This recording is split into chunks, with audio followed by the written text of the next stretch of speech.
Nikola Tesla was easily one of the greatest minds that ever lived, and it's said that had people been more open to his theories and ideas, our world would be a completely different place. At the time, his unique mind wasn't appreciated. It's only been in the years following his death that people respected what he was trying to achieve. Nikola Tesla wasn't one to shy away from electricity and being able to harness it. He also looked at things like anti-gravity technology and something that became known as the ether. One of his famous quotes was the following: "I've worked out a dynamic theory on gravity in all details, and hope to give this to the world very soon." As mentioned, as with many of the great minds of the past, there's a lot of people today that don't understand the impacts they had on modern life. For example, electricity, radar, microwaves, the radio, drones, and many other things all came from the great minds that was Nikola Tesla. He is the definition of a man that was born in the wrong era. To show how ahead he was, when he was demonstrating a remote-controlled boat as an exhibition at Madison Square Garden, everyone couldn't believe what they were seeing and branded Tesla as some sort of magician, demanding that the boat be torn open and prove that he hadn't shrunk people inside. It must have been frustrating for Tesla to have been trying to put forward his ideas in a time like this, where instead of being appreciated, people just wrote off your work as being fantasy and magic. Tesla began believing in an old alchemical mysticism known as the ether. He would talk about it for length and believe that he could tap into it and use its abilities to create a future in which magical devices could exist and change the landscape and powers of humanity overall.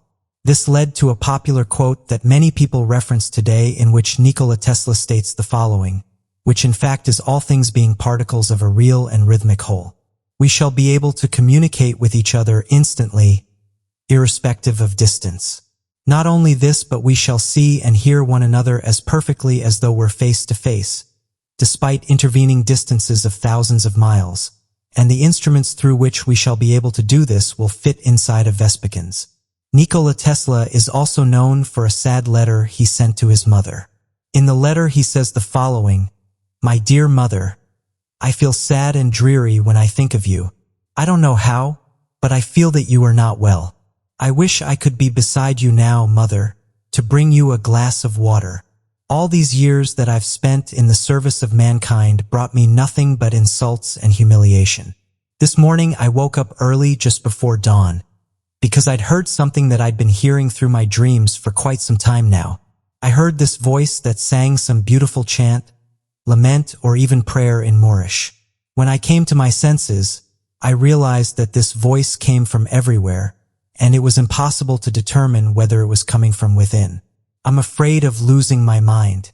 I cannot confide this to Dr. Lionel because I don't trust him anymore. I heard that he visited Mr. Edison 2 weeks ago. Again, my thoughts are of you, mother. And again, I feel the same restlessness and sorrow. I will write to the Parton office to speed up the realization of my public experiment for 1 week. I have to go back home to my homeland, to you. I know now for sure that you're not well because once again I've heard that lamenting voice, but this time I was wide awake. I still haven't lost my sense. I didn't write to the patent office. Once their agents came and I told him about my intentions in person, he said he was sorry, but the dates could not be changed because all the congressmen have already determined them. I went down to the waterfalls and told the boys to prepare the turbines and wait for my call tomorrow. I've decided to provide the mankind the gift it deserves and return to Europe to you, my mother. Governments here are the same as the ones back home. I have realized now that at the end the mankind depends on governments and the individual cannot change the world on himself. But that strange voice still bothers me. I know it's connected to you. My experiment was something transcendental. Dear mother, I leave for Yugoslavia tomorrow. Miss Nora went to the port and brought me a ticket for Lisbon. From there, I will go by train to Zurich and then straight home. It will take me approximately 10 days. No more than 2 weeks to get home. Today, I have entered the congressional office building, and at the middle of their congressional session, I asked for a couple of minutes of their time. They weren't very happy about it, but they let me. I asked for the telephone to call the laboratory at Niagara Falls. The boys over there activated the turbines and the Congress Hall was lit up with my power. 10 times stronger than the regular one, as I promised it weren't. I didn't care about their reactions at all. I instantly left the hall because I didn't do this for them but for mankind. In that very moment when I was looking at the lightning bulb to shun with my wireless electricity, I realized that I wasn't the maker of all of this. I felt that someone or something was carrying it from Niagara Falls to the Congress Hall, and that the law I thought I invented actually always existed. I was just the vessel blessed with inspiration to formulate and explain it to mankind. Instead of triumph and happiness, some empty sorrow emerged. I realized that I had been missing something big in my life, as if I'd left something unrecognized completely. Some formula was within the grasp of my understanding, and I have failed or didn't want to clarify it. That has to be connected to the Moish lament. I am sure of it now. This letter will never get to you, Mother. I don't know why I write it to you when you cannot read it. Rest in peace, Mother, and please forgive me for choosing paths that led me away from you.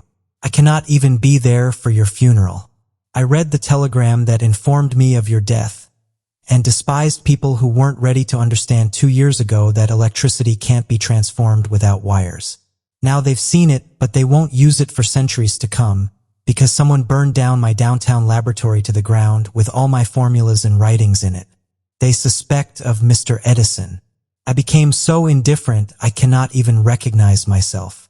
I would maybe feel sad before, but not anymore, because I am now sure that someone is keeping my patterns under control, that my discovery isn't mine at all, and finally that mankind was not ready for it.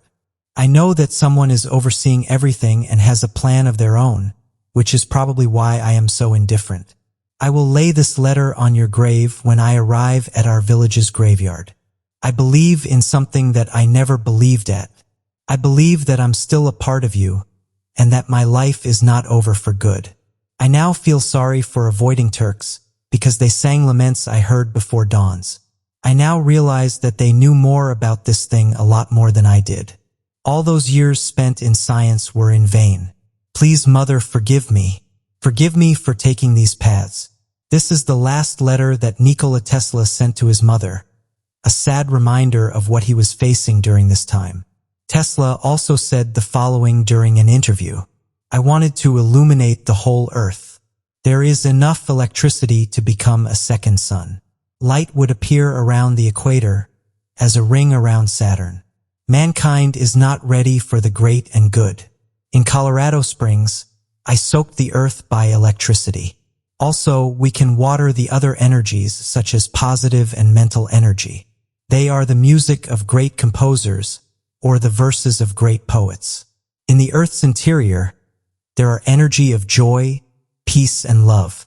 Their expressions are a flower that grows from the earth, the food we get out of her, and everything that makes man's homeland. I've spent years looking for the way that this energy could influence people. The beauty and the scent of roses can be used as a medicine, and the sun's rays as a food. Life has an infinite number of forms, and the duty of scientists is to find them in every form of matter. 3 things are essential in this. All that I do is search for them. I know I will not find them, but I will never give up on them. So what do you make of Nikola Tesla's last letter to his mother? And if people had been more open to his ideas, how do you think it would have affected the planet? Today, we are going to be discussing some amazing discoveries and some equally fascinating mysteries surrounding Saturn and its moons. These discoveries have completely changed their respective fields and introduced new ways of thinking, potentially ushering in a new age of observing and measuring our solar system. The centuries-old search for life elsewhere in the universe led scientists to scour Saturn and its moons. Here at Unexplained Mysteries, we'll be taking a look at these recent Saturn discoveries. A team of scientists announced they found life on Saturn's moon, Enceladus. First discovered in 1789 by William Herschel, Enceladus is one of many of Saturn's moons. Not much other than this discovery was known about Enceladus until Voyager 1 passed nearby, and then the Cassini spacecraft flew nearby, enabling us to study the almost all-ocean moon in much more detail. Enceladus is perhaps seemingly insignificant when compared to Saturn's larger moons, specifically the much-talked-about Titan. Enceladus is in fact only Saturn's sixth largest moon and would easily be overlooked. However, Enceladus is fascinating and really encompasses the fact that life could really be found anywhere. Almost completely covered in ice, Enceladus has an enormous ocean underneath that icy crust that is home to some of the most interesting recent scientific discoveries.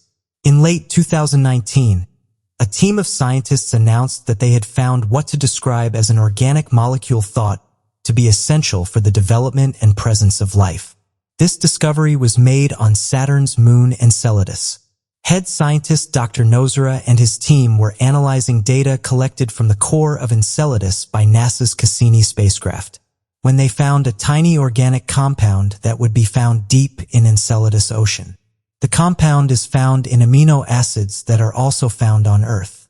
This indicated that this moon of Saturn is potentially one of the most hospitable places for life as we know it in an observable universe.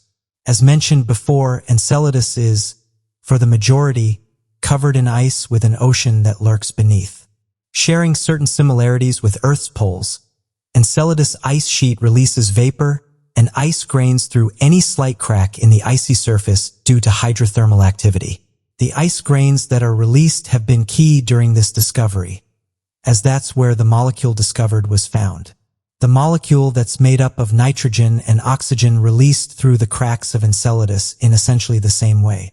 Earth's hydrothermal activity causes vents located on the ocean's floor to release similar molecules in a similar way. Further exploration and research missions are currently in the works in order to try and understand everything we can about this moon. These research missions will hopefully uncover more about Enceladus, as we really don't know the extent of it, of what other essential molecules and signs of life there could be. So much more is left to be discovered, and it could potentially be one of the keys to understanding potential life elsewhere in the solar system and universe. Furthermore, with potential for life being found in a couple of different locations around our solar system, this only enforces the idea that surely there has to be an intelligent life force somewhere in the universe. With this glimmer of potential life on Enceladus, it could point to ancient life existing long before us, with these locations once being hospitable and home to some form of life. The history of Saturn's moons. Saturn is famous for its ring structure, but it's known that it also has at least 82 moons. Of the 82 moons that orbit Saturn, 53 are officially confirmed and named, the remaining 29 awaiting formal recognition and naming. Identification of unnamed moons is based on numerical titles relating to the year in which the individual moon was discovered. Saturn's moons have been discovered at different points throughout history, from the 1600s until most recently 2019. 8 of Saturn's major moons and their dates of discovery include Titan, discovered on the 25th of March, 1655 Dion, discovered on the 24th of March, 1684 by Giovanni Castagni. Enceladus first recognized on August 28, 1789. Hyperion, which was first spotted by William Lassell in 1848. Iapetus, first recognized by Giovanni Cassini on October 25, 1671. Mimas, spotted through a reflector telescope by William Herschel on September 17, 1789. Discovered by Giovanni Cassini on the 23rd of December, 1672, and Tethys, first recognized by Giovanni Cassini on the 21st of March, 1684. Titan was the first moon known to orbit Saturn, after being discovered in 1655 by a Dutch astronomer. Additionally, the discovery of Titan marked the sixth recognized planetary satellite and Jupiter's 4 Galilean moons. Despite its 16th century discovery, Titan is more than 4 billion years old. Larger than the planet Mercury, Titan is recognized as a giant moon, the largest of all of Saturn's 82 moons. Remarkably, of the over 150 recognized moons amongst our solar system, Titan is alone in having a substantial atmosphere. Saturn's Titan has rivers, lakes, and seas. The only other planet known to share the same surface water features is Earth. Further, similar to Earth, most of Titan's atmosphere is made up of nitrogen. These shared features could suggest that this moon may be able to harbor life, although this is yet to be discovered. However, Titan isn't the only interesting moon orbiting Saturn. For example, Iapetus is occasionally nicknamed yin and yang due to its two distinctively contrasting sides. Iapetus' leading hemisphere is extremely dark compared to its very bright trailing hemisphere. Furthermore, the surface of Enceladus, another of Saturn's major moons, has craters expanding approximately 22 miles or 35 kilometers, suggesting that historically, the planet has experienced significant resurfacing events. Many of Saturn's moons were formed concurrently with the rest of our solar system being over 4 billion years old. This age can be recognized through detection of extensive surface craters, particularly in the larger of Saturn's moons. However, some of the moons suggest a younger age, at approximately 100 million years old. Another method of age calculation is to assess the distance at which the moons orbit Saturn. Over time, gravity causes the orbits of satellites to be pushed outwards, further into space. This theory suggests that the further the moon has drifted away from Saturn's rings, the older the moon is.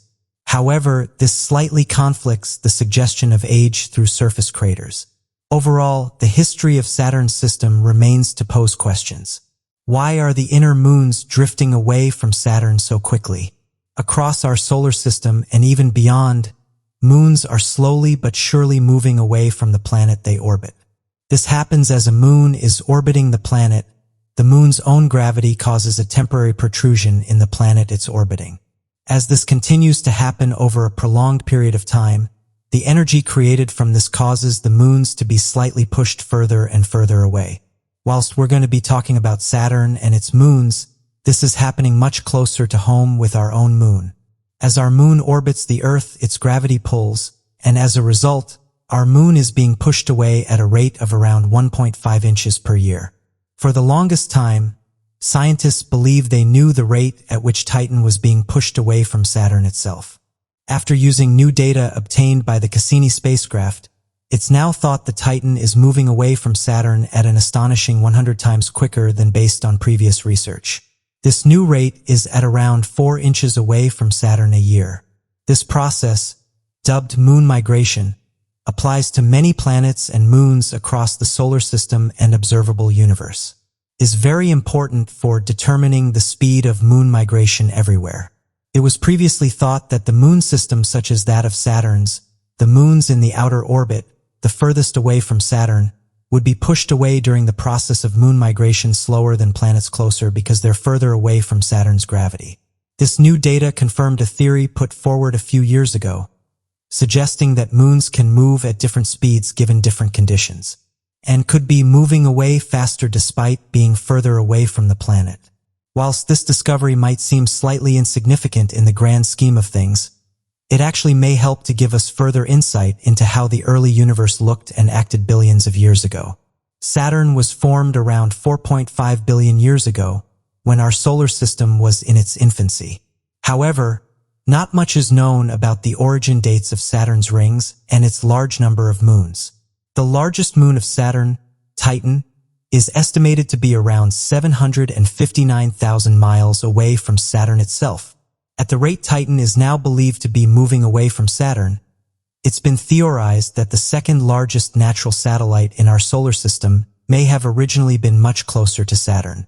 This is fascinating stuff, and amazing that all this comes from a small breakthrough. It's completely shaken up how we estimate movements in the universe, and it could really help in the pursuit of mapping the solar system throughout its entire early life. So what do you make of these interesting Saturn discoveries?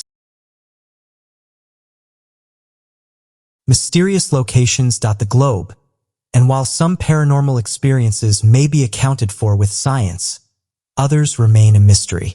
So today, here at Unexplained Mysteries, we'll be taking a look at 3 mysterious locations that have experienced supernatural encounters. Dead Children's Playground, Alabama's Maple Hill Cemetery. Maple Hill Park in Huntsville, Alabama. A children's playground sits adjacent to Alabama's largest cemetery, Maple Hill Cemetery. Locally referred to as Dead Children's Playground, it's not surprising that the park is home to a host of supernatural encounters. Nocturnal visitors have reported the eerie, disembodied laughter of children, the frantic calls of mothers looking for their children, and the squeak of swings caused by more than just the evening's breeze. Photographers have captured mysterious orb shapes playing on the playground's equipment, mysterious child-sized figures, and disconcerting illuminations. It seems the children buried in the cemetery enjoyed the sight just as much as their living counterparts. Maple Hill is Alabama's oldest cemetery, having been officially founded in 1822. But reports suggest that the land was used as a burial ground for quite some time before that. The site originally encompassed only 2 acres of land, but now sprawls over 100 acres. It is the final resting place of over 80,000 people, including U.S. senators and Confederate soldiers. Many believe the cemetery's playground is haunted by the spirits of hundreds of children who died during the 1918 Spanish flu pandemic. If a playground situated amongst gravestones wasn't eerie enough, the park's perimeter is demarcated by dramatic rugged stone. Years before the construction of the playground in 1985, the area was used as a limestone quarry. After it was abandoned, thick woodland formed and would become the backdrop for some brutal and horrific crimes. In the 1960s, several children from the local area were reported missing. According to local urban legend, someone walking through what would become the playground site came across a child's skull. The abandoned quarry was searched to unearth the missing child's. The bodies of the children showed signs of malnourishment and healing wounds, suggesting the perpetrator tortured their victims over some time rather than committing the murders in a frenzied attack. The string of child abductions ended after the bodies were discovered, but the serial killer was never found. Many of the children's bodies recovered were given a proper burial in the adjacent cemetery. You might think that a playground tucked away in a cemetery with a dark and violent history would not be popular with its neighbors. But in 2007, when the city of Alabama attempted to remove the playground to make room for more burials, it caused outrage among local people. The park was instead refurbished with modern equipment and picnic tables, and remains a well-used public facility by both the living and the dead. Greyfriars Kirkyard and the Mackenzie Poltergeist. Contrary to Halloween blockbusters and TV specials, graveyards are considered to be the best place to spot paranormal activity. Cemeteries are often peaceful grounds and a final resting place for the dead. But what happens when that final resting place is disturbed? Situated in the middle of Edinburgh's Old Town, Greyfriars Kirkyard is a cemetery that is steeped in history. It was first used as a burial ground back in 1562 and is now home to a host of notable figures from Scotland's past, including William McGonagall. Potterheads may recognize the name as the inspiration behind J.K. Rowling's Professor McGonagall, and many other tombstones in the cemetery can be linked to characters in the Harry Potter series. Another notable figure buried just outside the kirkyard is Bobby, a loyal dog who spent 14 years protecting the grave of his owner, John Gray. Unfortunately, dogs are not permitted to be buried within the kirkyard, as it is considered consecrated ground. But the faithful dog has been honored with a statue that has become one of the city's most visited attractions. The city of Edinburgh had to close off part of the kirkyard, the Covenanters' prison, due to an onslaught of peculiar attacks in the early 2000s. In 17th century Scotland, an intense religious struggle led to thousands of Covenanters being persecuted for their beliefs, many of whom were brought to Greyfriars Kirkyard as prisoners. They were kept in squalid conditions and given little food to eat. A total of 18,000 Covenanters were killed across Scotland, many of whom were put to death by George Mackenzie, the king's advocate. Mackenzie was a vicious persecutor of the Covenanters and earned himself the nickname Bloody Mackenzie. After his death in 1691, his body was buried in Greyfriars in the very same cemetery where he had committed his atrocious crimes. In 1999, a homeless man seeking shelter broke into Mackenzie's tomb and disturbed the body, desecrating the coffin and falling into a pit of unidentified skeletons. According to some reports, the man was driven mad with terror and shrieked that the ghost of Bloody Mackenzie had returned. Soon after, visitors and staff began reporting a number of strange occurrences on the grounds, including intense sensations of cold and nausea, breathing noises and sickening smells. The city of Edinburgh quietly closed the doors of the Covenanters prison, citing drug activity and break-ins, but local superstition attributed it to Mackenzie's poltergeist. A tour company in Edinburgh decided to capitalize on these superstitions and made a deal with the local council to allow private tours to be held within the Covenanters prison. Several reports were made by tour guides and visitors of paranormal experiences, with many people reporting that they would leave the tour covered in unexplained bruises and scratches. In late 1999, Colin Grant, a minister of a spiritualist church, was invited by the tour company to investigate. A chilling dark figure was captured on camera behind Grant as he performed an exorcism, and a few weeks later, Grant unexpectedly died. The exorcism was unsuccessful and reports of ghost activity continue to this day. It appears Bloody Mackenzie is a man as evil in death as he was in life. The White Lady. Next, we move on to a certain paranormal apparition that seems to transgress geographical, linguistic, and cultural barriers. All over the world, a certain kind of ghost story echoes, a story of a woman's apparition returning from the dead to haunt the men who scorned her. Whether she is a mourning bride, a murdered wife, or a banished lover, a common thread to all these stories is the woman's garment, a flowing white gown. It's the perfect outfit for pacing the halls of a manor. It also often relates to the woman's married or almost married status in her tragic love story. In Canada, the lady in white haunts Montmorency Falls near Quebec City. The young woman's fiancé is said to have been killed fighting the British in the Battle of Bhopal. When she found out she dressed in the white gown she had intended to wear at her wedding and came to the falls where she used to meet her late fiancé. She flung herself into the falls and is reported to haunt the area looking for her fiancé. In Rochester, New York, a woman in white is thought to haunt the grounds of Durant Eastman Park. The ghostly white figure reportedly stalks the banks of the lake in search of her daughter. It is believed that in the 1800s, the area was farmland and the woman lived there with her daughter.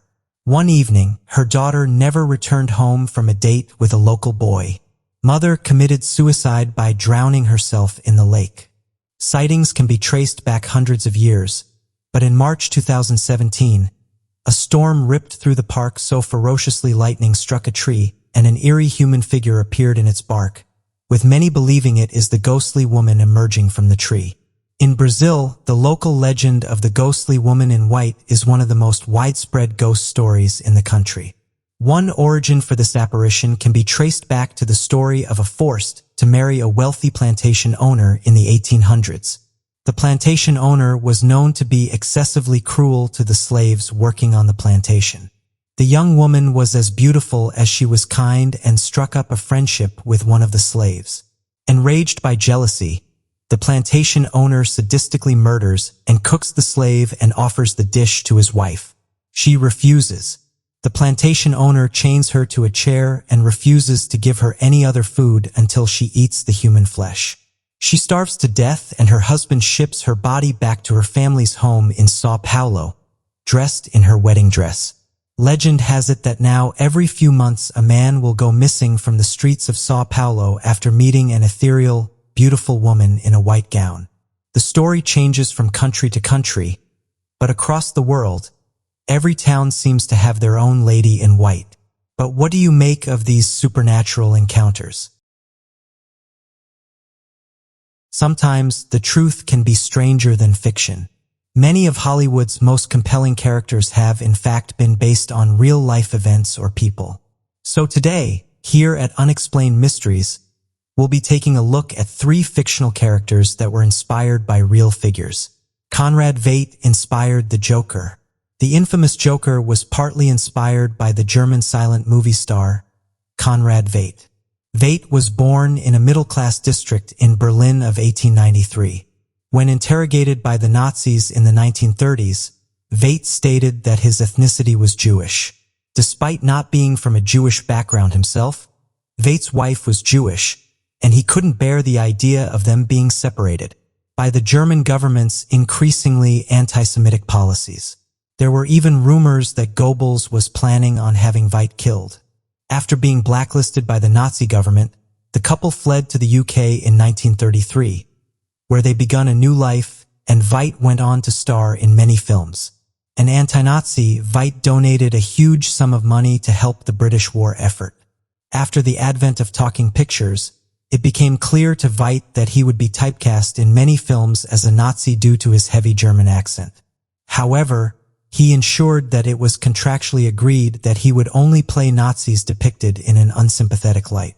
One of Veidt's most enduring roles was Gwynplaine in the 1928 film The Man Who Laughs, based on the novel by Victor Hugo of the same name. This was a huge source of inspiration for the character of Joker, who first appeared in the Batman comics of the 1940s. His manic smile has since become iconic and instantly recognizable as inspiring the character of the clown prince of crime. In this film, directed by German filmmaker Paul Lenny, Veidt played a man who was cursed to live his life with a permanent grin on his face. This was as punishment for his father having offended the king of the time.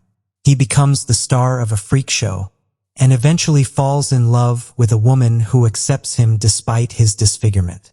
Unlike the novel, the film has a happy ending. Although relatively unknown today, The Man Who Laughs was a huge hit for its time, grossing $1 million at the box office. When images of the two characters are compared side by side, it's undeniable that Veidt's portrayal was hugely influential on the development of the Joker. Although Veidt's character isn't sinister and unpredictable like that of the Joker, there are clear physical similarities between the two. There's some debate as to who originally conceived the character of the Joker. Comic book creators Bill Finger, Jerry Robinson, and Bob Kane all claim to have been responsible for different aspects of the iconic villain. However, all versions agree that Bill Finger was the one who first showed the others an image of Veidt as inspiration. Veidt enjoyed a long career as an actor, but died of a heart attack in Los Angeles in 1943, at the age of 53, years after the Joker first appeared in the Batman comics. Sadly, Veidt died too early to fully appreciate the huge impact that his portrayal would make on popular culture for years to come. Robert the Haunted Doll inspired Chucky from Child's Play. Although not a flesh and blood human being, the strange real-life story that inspired the Child's Play franchise is arguably more disturbing than the movies themselves. The character of Chucky was inspired by a real-life doll which has come to be known as Robert. Stories relating to Robert's evil activities have a long history. The story goes that Robert was gifted to a maid by the family she served. The maid is said to have been a practitioner of voodoo, and that one day, unhappy with her life circumstances, she decided to put a curse on the doll. In 1906, the doll fell into the hands of a young boy named Robert Eugene Otto, who lived in Key West, Florida, who grew up to be a relatively well-known artist. It's reported that the doll had the ability to alter its facial expressions and seemed to make unsettling giggling sounds. The doll was said to be capable of moving voodoo figurines around the room and seemed to be conscious of events going on around him. The young boy, who later went by the name Gene, told his parents that the doll was guilty of mutilating other toys after dark, when he would also knock over furniture, among a whole host of other troubling deeds. After Gene passed away in 1974, a new family moved into the home in Key West. The family converted the old house into a bed and breakfast, completely unaware of the evil still lurking within the house. Soon, the family's young daughter found Robert in the attic and began to play with him. The young girl made similar claims to the house's old occupier. The doll was said to mutilate other toys and cause trouble under the cover of darkness. Guests at the home reported hearing footsteps in the night, and there are even stories of the doll attempting to strangle the family dog with a cable. Eventually, the family locked Robert in a trunk in a loft. Today, Robert resides in a museum where he allegedly continues his evil mischief. Notoriously camera-shy, Robert is said to take his revenge on those who dare to take his picture, as the numerous apology notes sent to the museum each week will attest. Indeed, the doll has been implicated in a vast number of unfortunate events throughout their years, from car accidents to a divorce and physical injuries. Robert isn't the only haunted doll to have inspired a movie series. A Raggedy Ann doll named Annabelle famously inspired the film series under the same name. In both cases, there haven't been any strong resemblance between the real doll and the fictional representation, but they are still, nonetheless, extremely creepy. The director of Child's Play has never confirmed that Robert directly inspired the character of Chucky. However, the similarities between the two tales are noteworthy. The exorcism of Roland Dow was said to inspire The Exorcist. It's said that the story of The Exorcist, the novel by William Peter Blatty, which was adapted into the now iconic movie, was influenced by a case known as the exorcism of Roland Dow. Roland Dow was the pseudonym used to refer to a 14-year-old boy who was the subject of a series of exorcisms carried out by the Roman Catholic priests in the late 1940s, although alternative pseudonym Robbie Mannheim is used. Roland was said to have been born in Cottage City in Maryland. A lonely child, he relied on the adults around him for company and was particularly close to his Aunt Harriet, who introduced him to spiritualist techniques such as the Ouija board. Trouble began after Harriet's death. The boy reported the sounds of scratching coming from the walls and floors of the house. The family stated that an unseen demonic force compelled objects to fly around the house whenever the boy was nearby.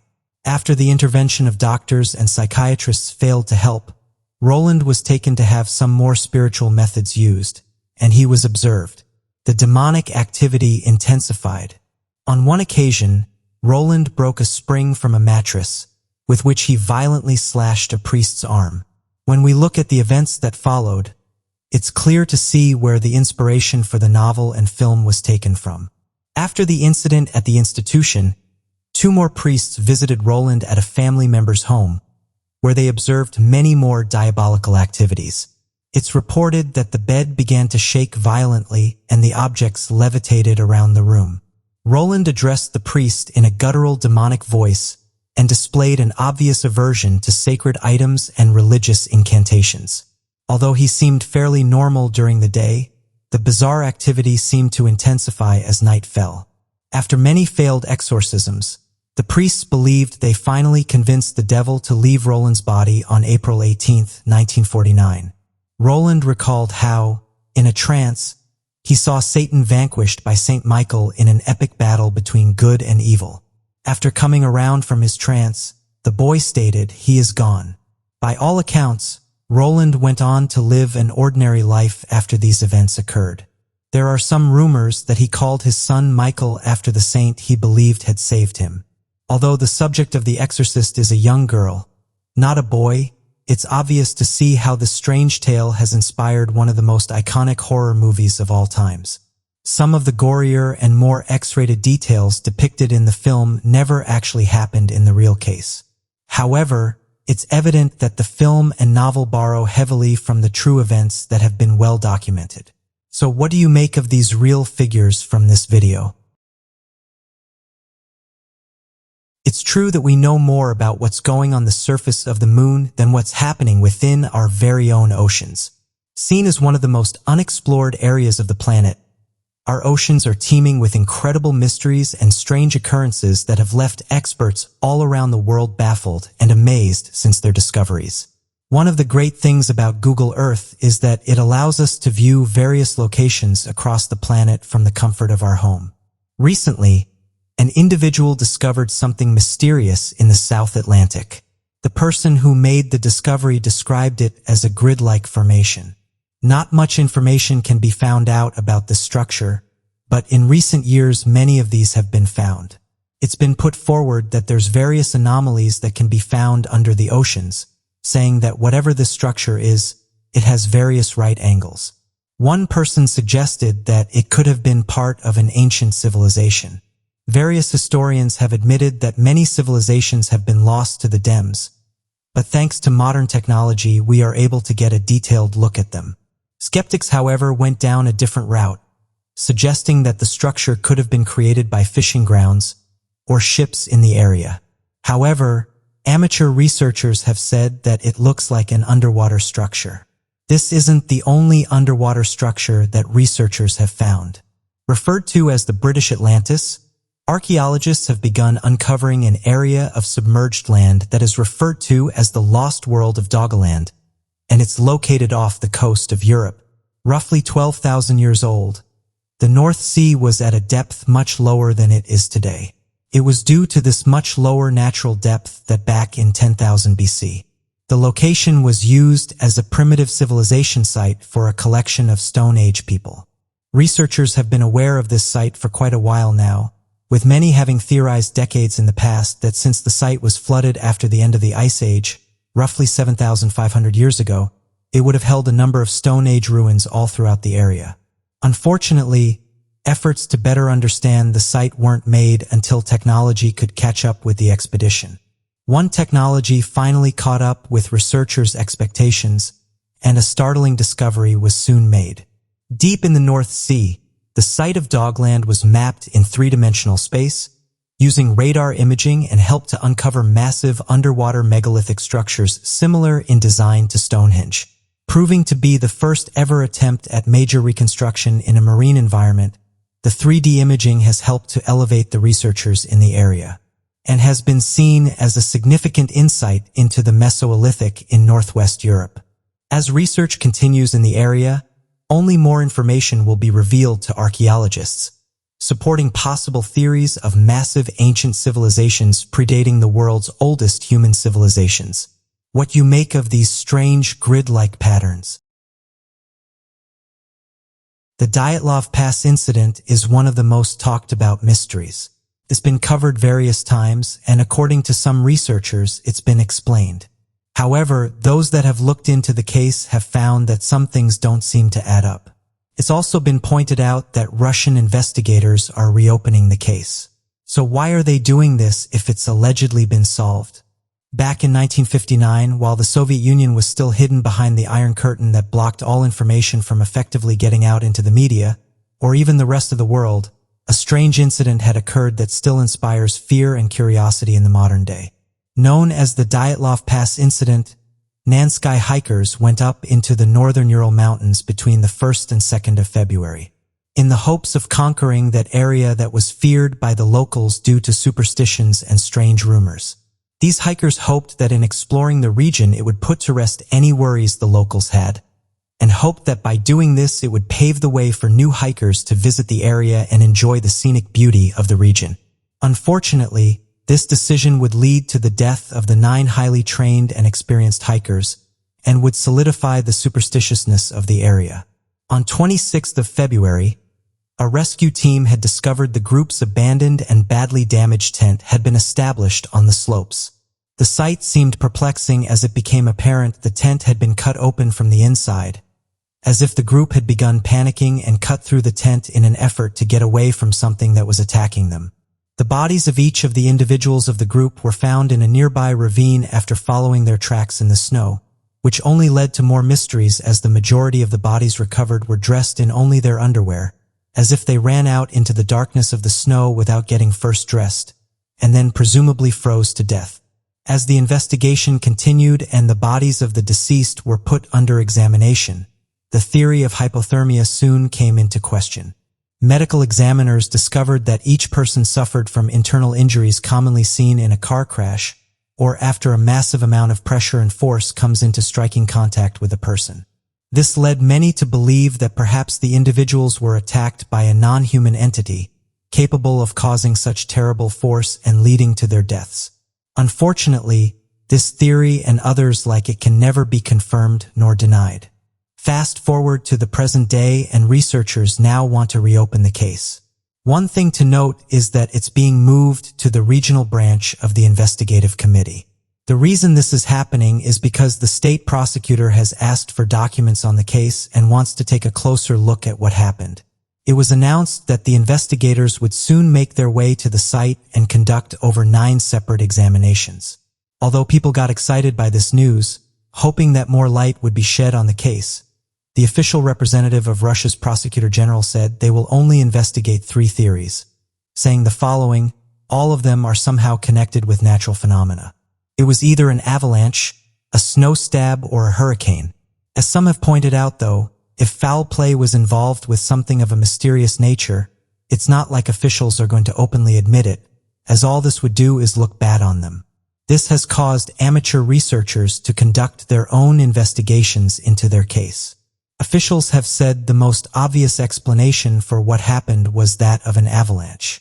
However, when you start looking into the history of the area, it was reported there hadn't been an avalanche before, with locals and those that visited the region saying there's no history of avalanches that have been recorded, and certainly nothing that could cause humans any harm. Also, if there was an avalanche in the region, it would have happened at the exact points that the hikers were staying at, something that seems very unlikely. Another point is that when investigators started looking into possible causes, they found no evidence of there being an avalanche during the period which the hikers were on the mountain, and that the injuries the hikers sustained didn't line up with this theory. One of the issues with this statement is that it's still promoted heavily to this day, but when looking at the evidence, it seems that this is actually one of the most unlikely causes for what happened. With this news, it's only made some put forward the idea of a cover-up. And this brought in a wave of new theories about what actually happened to the hikers. One idea that doesn't get much attention is that the hikers were victims of escaped prisoners. There's been suggestions that war prisoners could have confronted the hikers, or accidentally been discovered by them and in a moment of panic lashed out. This may have been the only option for them at the time, as they would have rather attacked people they didn't know than be turned into the Soviet authorities. The Yeti theory, although some will roll their eyes at the idea of a large humanoid attack in the group, there's some individuals that have claimed to have witnessed these giant beings and say they're rarely seen as they live deep within mountainous regions. Considering the fact that myths of Yeti-like creatures were known to exist all throughout the region, with beliefs that these creatures were capable of performing superhuman acts of strength, this has led many to believe that perhaps the group was attacked by a Yeti, and that their remains, injuries, and crime scene was evidence of this attack. There is a famous photograph that was recovered from Nicole Brignoli's camera. Although some have deemed this photograph as fake, it is in fact genuine and was taken during their stay on the mountain. It's become known as Frame 17, and in the photo we can see what appears to be a large figure looking towards the hikers. This has only fueled theories that there was perhaps a mythical creature sharing the mountain with them during their stay, and that it could be behind the injuries that hikers sustained. Others have suggested, though, that it could have been one of the other members of the group and Nikolai was just snapping a picture for the memory book. Not surprisingly, though, scientists and researchers are not on board with this theory and have said the deaths of these hikers had nothing to do with the paranormal or other out there theories. There was reports of unidentified flying objects seen in the region before the hikers' discovery. Some amateur researchers have suggested that advanced crafts could have had a role in the hikers' demise. One of the things that investigators noticed when making their way to the camp was that there was damage to nearby trees. The damage was around 4 to 5 meters high, causing some to ask why there was damage to trees above their camp and who was responsible for causing this. Due to this discovery, it's only fueled ideas that an unidentified flying object may have been hovering above their camp. The bodies were also found to have strange markings and holes on them, as if they'd been surgically removed using professional equipment. This in turn caused some to put forward the idea that some of the group may have been taken on board one of these crafts. And because the rest of the group was witness to this, they soon fled into the night, hoping to get away from whatever this craft was. Going back to the theory that prisoners were behind what happened, others have suggested that it could have been officials that caused the hikers to end up the way they did. Some researchers have said that officials may have been patrolling the area looking for the prisoners, but instead of finding their prisoners, they came across the hikers. This could have been a case of mistaken identity, with the hikers being in the wrong place at the wrong time. The officials could have used force, thinking that the individuals may have made a run for it. The bodies are well past their point of providing any reliable information regarding the incident, and the weathering of the season has changed the landscape beyond the point of recognition. It appears that even visiting the site in which the group had suffered the ill fate fails to yield any interesting results or possible causes of trauma. Though some might believe the Russian Yeti to have caused such injuries and ultimately the demands of the hikers, until evidence is gathered of such a creature, the Dark Love incident will continue to be shrouded in mystery. As of today, it seems that many can't agree on what happened to the hikers during their last few hours. Whatever happened to them still remains a mystery, with cover-ups being put forward and possible evidence being tampered with. So what do you make of the dark Love Pass incident? Do you think the hikers were in the wrong place at the wrong time? Do you think they got stuck in a natural disaster? Or do you think something more mysterious unfolded? Society has never been as advanced as it is at this moment. At any given time, at the very tips of your fingers, you have access to more knowledge than some past civilizations had in their entire existence. So today, here on Exploring Mysteries, we'll be taking a look at 3 mysterious discoveries. The mystery of the miniature coffins. In June 1836, a group of young boys sought to beat the summer heat by spending the day hunting for rabbits. Their spot on the northeast slopes of Edinburgh, Arthur's Seat, Scotland, provided the perfect hunting grounds. Arthur's Seat, much as it is today, is like standing upon the edge of the world. As the group of young hunters made their way across the grassy peak, they captured more than what they bargained for. By accident, the group discovered a small cave containing 17 coffins. If the discovery itself wasn't creepy enough, these coffins were rather abnormal. They varied in size, each one measuring only about 3 to 4 inches long. Instead of hosting the bodies of the dead, they contained fully clothed miniature wooden figures. Unfortunately, the boys destroyed 9 of them during their antics, leaving only 8 remaining. Today, all 8 are displayed at the National Museum of Scotland. Early theories suggest that the coffins were part of a ritualistic ceremony pertaining to witchcraft. Others say it's commemorative of bodies of sailors lost at sea, or of travelers who never returned home. These theories seem unlikely in the modern context. With the backing of more advanced scientific studies, recent hypotheses have moved away from the early theoretical frameworks into something much more sinister. By tracing the materials used to clothe the figures, researchers were able to date the clothing to somewhere around the 1830s. This discovery meant that the figures were likely buried only shortly before they were uncovered by the young hunters. Due to the varying levels of decay between each of the figures, evidence suggests they were buried during different periods, one after another. In the early 1990s, 2 scholars of Scottish studies, Professor Samuel Menefee and Dr. As it turns out, these coffins match in number and time frame to 17 murder victims from a dark stretch in Scottish history. 2 notorious figures, William Burke and William Hare, are known today as the murderers who profited by selling the bodies of their victims as cadavers and research subjects. The period in which the miniature coffins were buried align with the time in which Hare and Burke were killing and profiting from it. These findings suggest that the coffins may have signified the 17 who died during those dark times. No matter the case, the true purpose of the military coffins remain a mystery. Ancient ape bones in Ireland. With the way that modern society has disconnected many of us from the natural world, it's easy to forget that as humans, we too are part of a greater genus, Homo, derived from the Latin term for man. At one time, before they went extinct, others from our genus, Homo habilis, Homo erectus, and Neanderthals, otherwise titled Homo neanderthalensis, walked the earth. Aside from other existing species such as orangutans, gorillas, and chimpanzees, there are a few other animals that we encounter to remind us of our humble beginnings. Viewing history from a broader lens never fails to astonish, especially considering that modern humans managed to move across the earth and multiply so successfully. It's easy to only credit Homo sapiens with this feat, but as it turns out, we weren't the only ones to travel widely.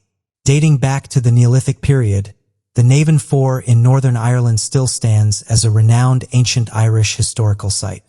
As it's such an important landmark of Irish history, it should come as no surprise that numerous excavations have taken place to uncover some of the secrets it has to offer. Most of the discoveries were as expected, revealing artifacts, glass beads, and animal bones common to the area, but the most curious of the discoveries was the uncovering of a Barbary ape skull. The peculiar find was located near the center of the fort, at the heart of everything. Whether this was on purpose or by coincidence remains unclear. Aside from its location, there are many mysterious aspects to this discovery, the most puzzling of which being that the Barbary ape is a species of Old World monkey. It's exclusive to an island and parts of North Africa. By utilizing radiocarbon dating, researchers were able to determine that the skulls date to 390 to 20 BC, long before the modern conceptions of international travel were prevalent.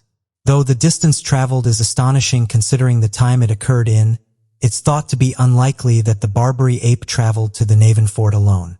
This leaves a few possible explanations pertaining to its pilgrimage, the most likely of which being that the Barbary ape was brought back across seas as a pet. If the ape was cared for or considered a treasure, this explanation may account for the location it was discovered in within the center. Historical data suggests that other cultures may have also taken exotic animals as pets, so it's not totally out of the realm of possibilities that this was the case for the ape. Moreover, if this account is true, it provides substantial support for the hypothesized ancient trade routes between Ireland and parts of the Mediterranean. It goes to show that every new discovery acts as a puzzle piece to the wider picture of the past. Archaeologists have found more than 20 ancient wooden coffins near the Egyptian city of Luxor. There aren't any limitations to the wondrous intrigue of Egypt. Rich in historical significance and mind-boggling architectural achievement, Egypt has been at the forefront of much of our archaeological discoveries. Though this information is well known, it's easy to think of these historically significant discoveries as things of the past.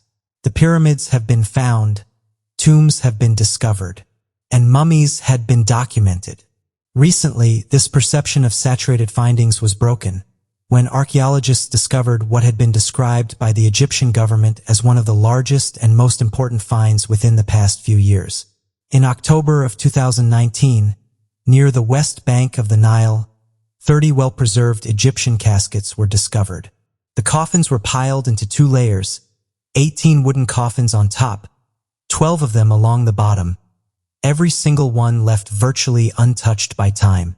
To make matters even more impressive, the Egyptian antiques minister said at a conference that it's the first large human coffin group ever discovered since the end of the 19th century.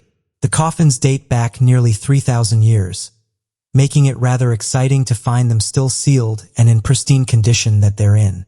The outside of each of the coffin is covered with the same vibrant, colorful paintings. Inscriptions and hieroglyphics they're believed to have been designed and created all the same times. The coffins were opened after the extraction. Inside they contained the well-preserved mummified remains of men, women, and children, all believed to have been high status in their lifetimes. There are a couple of considerations to be made to help identify who they may have been. The primary factor is the burial location of these coffins. Most ancient Egyptian burials have the highest prestige. Pharaohs and their queens were buried in the great monuments that Egypt is famous for today. So these mummies weren't of the highest prestige possible. However, that doesn't discount they were of higher prestige. The burial practices of common folk at the time didn't involve decorated coffins or well-orchestrated burial grounds. So these factors alone suggest a certain level of affluence for the mummies discovered. All things considered, it's believed that at the very least this group was middle class. Given the unusual circumstances of their burial, it's also believed the coffins were possibly hidden by a priest who was trying to protect the body from looters. In any case, this phenomenal discovery has restored a sense of wonder to an already wondrous environment. If discoveries like this are still possible, it's intriguing to consider the possibilities of what may be found in the future. Of what do you make of these mysterious discoveries? Back in July 1999, Heather Nicole Cullen would disappear while babysitting in Missouri. Back in July of 1999, Heather was just 12 years old when she was babysitting a couple's child. These were friends of her mother's. Dana Madden and Christopher Herbert lived in Richmond Heights. Heather had been here for just 2 weeks and was trusted with looking after their 2-month-old child. At the time, Dana was at work on a night shift, while Christopher was attending a party.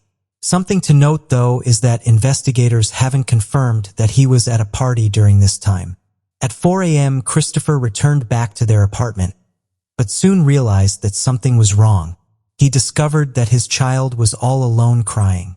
This immediately wired him, and he quickly searched the apartment forever, but she was nowhere to be seen. Instead of calling police and reporting what had happened, he decided to call his partner Dana and explain the situation. It's reported that the two got into a brief argument before the police were called to the scene. It only took officials an hour to arrive at the house. At this point, it was 5 a.m. and there was still no sign of missing Heather. The police noted that upon an initial investigation, it looked as though there was no sign of a forced entry. However, after further tests were conducted, which included searching every part of the apartment, they noticed there were significant traces of blood. This was mainly found on the sofa. After tests were done, it came back that the blood matched that of Heather's. After this discovery, police began to interview locals to see if they'd seen or heard anything during the early hours of the morning. Although many neighbors reported they hadn't heard anything, some did say they'd heard a crying baby at some point during the morning. One of the best leads in this case is when a dog walker said that he'd observe a man carrying a child out of the apartment at around 2 a.m. The reports of the child did match those of Heather. Police suspected that this individual was behind Heather's disappearance. They did state, though, that this was most likely not a random abduction, saying that Heather met this individual before she went missing. The area where she went missing was known to be a bit rough, with some saying that it was known for wild parties and questionable individuals. A massive search was then carried out by police and neighbors over the following week. One idea that was put forward was that she could be in the nearby river. However, this was searched by officials and nothing was ever found. It was then reported by some that the couple would get into heated arguments about what happened, with the mother, Christine Collins, saying that Dana was withholding information. This also conflicting reports of where Christopher was during her disappearance. As of today, though, no more information has been released in regards as to what happened to Heather. So what do you guys make of this mysterious disappearance? For years now, there's been reports of humanoid creatures in our ocean. Whether you believe in these stories or not, there's no shortage of tales. Various individuals have encountered these creatures all across the world, leading some to believe that there could be aquatic humanoids living beneath the dams. Unlike the cute animated portrayals of the mythical creature, the mermaids of Zimbabwe have been a reoccurring problem for those living nearby large waterways in the country, as the humanoid creatures have reportedly been at the center of a variety of random attacks, terrifying vandalisms and delay in construction efforts. Back in 2012, while working on the Gakwe and Osborne dams, the Zimbabwe construction company claimed that nearly every employee had left the construction site in fear for their lives, after having been attacked by a strange humanoid river monster known as the Mamba Mantu. It was believed that the Mamba Monster used the rivers as natural outlets to the ocean, and that they had become terribly angered by the construction efforts. Debates were made on whether or not construction efforts should continue before a full report on the environmental impact was made. It turned out that under pressure of contracts and health standards, construction continued regardless.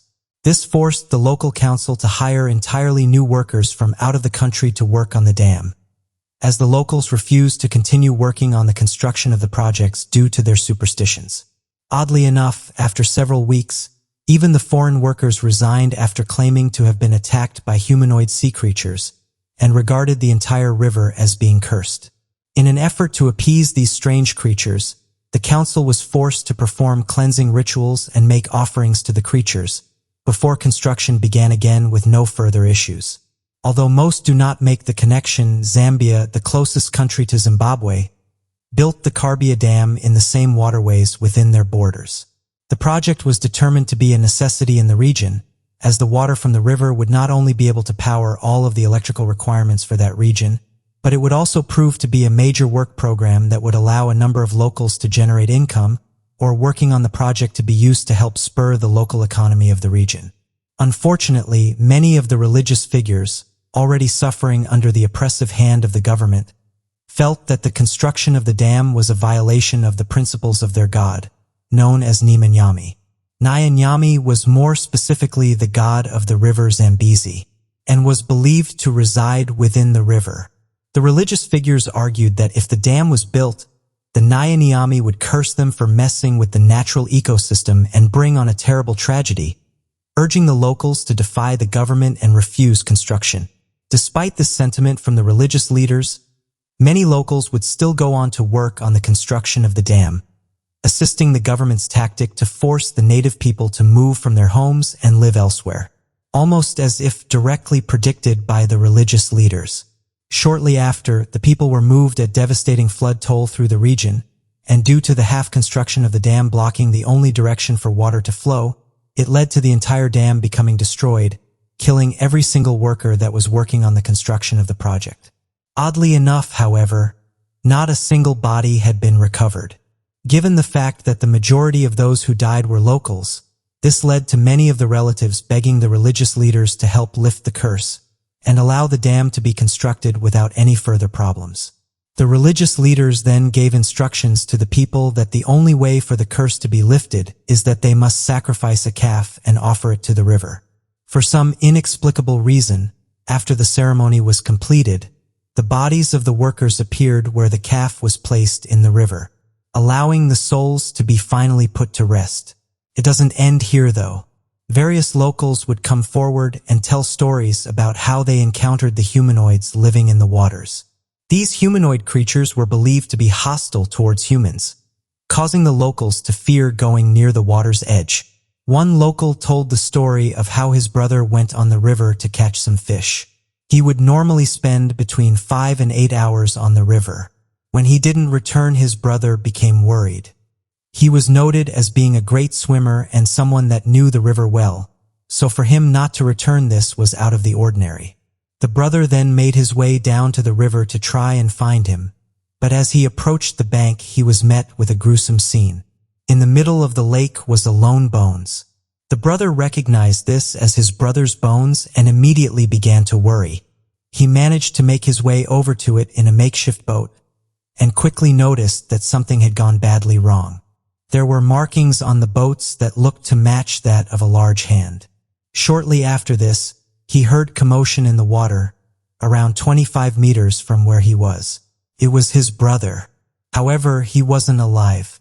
One of these river humanoids had brought him to the surface, almost as if to mock the brother.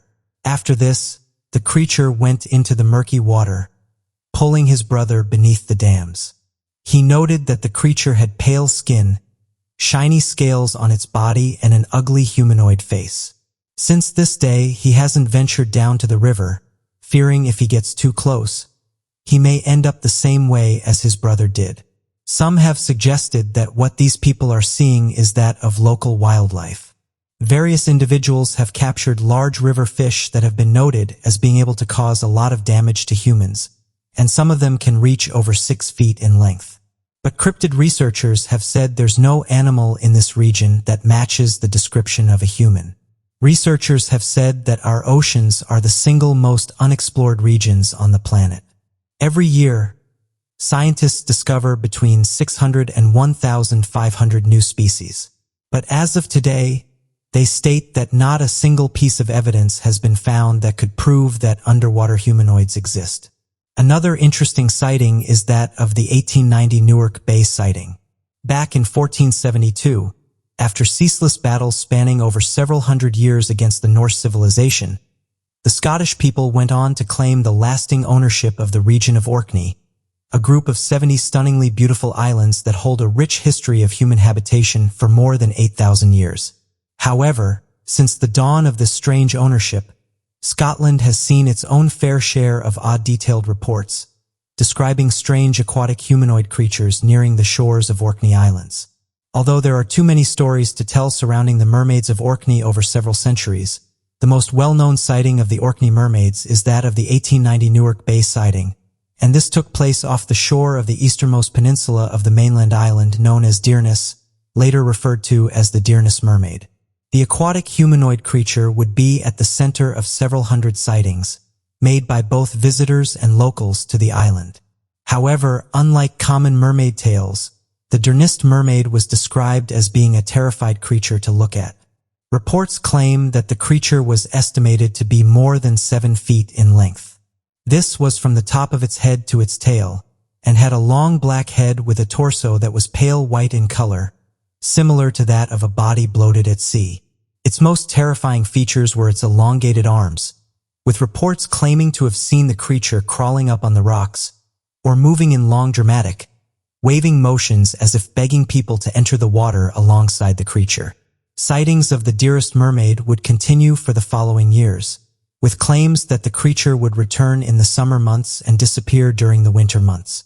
It was due to these repetitive sightings that the popularity of the creature grew, with visitors taking trips to the mainland Orkney Island in the hopes of spotting the mermaid for themselves. Although random mermaid sightings around the shores of the Orkney Islands have persisted even up until the modern day, the last known continued sighting of the Dearest Mermaid is believed to be made back in 1893, with the creature fitting the exact description of the Dearest Mermaid never to be reported or seen again. As mentioned, researchers have said that vast amounts of our oceans are still unexplored, and amateur researchers have said there could be a chance that these elusive creatures are in fact genuine and are still living in various remote parts of our planet. So what do you make of these mermaid stories? And what do you think the construction workers in Zimbabwe were encountering? In the world today, strange things happen all the time. Some events can be explained, and some still remain a mystery, and even scientists can't understand and conclude some events that happen. So today, here at Unexplained Mysteries, we'll be taking a look at 3 mysterious events that cannot be explained. What knocked over 100 giant trees in Olympic National Park? Quiet Olympic National Park is located in Washington. Guests staying there can explore the 15 miles of vast hiking trails, or can simply relax. This forest couldn't be more peaceful until now. In the early morning of January 27, 2018, residents and hikers were awoken by what seemed to be a small earthquake. This wasn't an earthquake at all. Instead, the rippling thud was a result of more than 100 long-standing trees being trampled by a mysterious force. Like the after-effects of a wildfire, the image of the old-growth trees lying on the forest floor broken and shattered at their trunks was devastating. The damage done to the trees at Olympic National Park was an isolated event. Whether experts began looking into lightning, they concluded this may have caused the collapse. But yet again, they were disappointed to find that no such lightning storm occurred. Residents in the area and conspiracy theorists began to catch wind of the news, and theories began to roll in across the internet. Some people predicted that Sasquatch, also known as Bigfoot himself, was responsible for the tree beheadings. Others thought that spacecrafts had accidentally fallen from the sky and managed to evade detection. Even predictions of the supernatural sought to predict how these trees fell to the ground without a trace. However, the most likely explanation of the fallen trees comes from a scientist who explained that the rotor circulation associated with a strong mountain lee wave was responsible for the event. The simplified explanation of this is that winds both hot and cold interfered with each other on a plane above the trees. They combined, creating a rotor wave that caused the trees to undergo great pressure from the hot and cold wind. Though this is a reasonably sound scientific prediction of what occurred on this night, there's still no affirmative explanation that rotor circulation truly did happen. The conspiracy theories have cooled down since then, but it seems there are still people who believe the Sasquatch, an unexplained flying object, or a meteorite could have been responsible. It's impossible to ignore the devastation of tree loss in this specific area of Olympic National Park. The unknowing hiker, a mysterious natural phenomenon, is surely responsible. Mysterious golf balls in Palmyra. According to the residents of this town in Pennsylvania, it's very quiet and uneventful most days. With a population of about 7,000, it's made up of mostly residential family homes, a few churches, schools, and a car dealership. However, for 2 years the town was bombarded with golf balls. It all started with the car dealership. One used car salesman reported finding golf balls scattered throughout the car lot for no apparent reason. As the days went on, more and more golf balls would appear. The employees at the dealership even made a game of it by going on a hunt for golf balls every morning before they opened. Finally, the car dealer turned to the internet to seek out answers. As it turns out, there were other local residents who had been experiencing a surge of golf balls as well. People reported finding them in their lawns, in parking lots, and on the streets. Soon enough, random golf balls became the staple of this small town. Residents were determined to get to the bottom of this. Some people were pleased with the fact they were getting free golf balls delivered right to their doorstep. One veteran golfer from the area even reported the golf balls as being extremely high-end and expensive, something he wouldn't even buy for himself. The nature of this incident seems random. There was apparently no intent for vandalism, as no property was ever destroyed. These golf balls themselves don't seem to portray any kind of encrypted message. However, this didn't stop locals from taking to the internet for answers about this phenomenon. Some popular theories include birds, specifically crows, flying from the nearby golf course to pick up the golf balls, thinking they were some kind of food or bird egg, but later dropping them because they were too heavy. Others say that local teenagers must have been bored with the small town living and decided to spook their neighbors with this prank. Some suspect it might have started with one teenager pulling a prank on the neighborhood, but as it began to gain media attention, more people hopped on the trend and started to plant golf balls around the town. However, that theory has been generally dismissed because security cameras never caught any person on tape. Due to this 2-year-long golf ball prank, it seemed a bit monotonous, purposeless, and inexpensive for anyone to keep this up. The story isn't over yet, as these golf balls continue to appear throughout the town even today. As the mystery evolves, residents have considered ways to catch the culprit. Needless to say, residents are mystified by this strange occurrence and need answers. 350 elephants randomly die in Botswana. Government stalling in investigation. Conservationists have spent decades trying to ensure safe living habits and proper treatment for wild elephants by eliminating poaching and disgracing elephant tourism.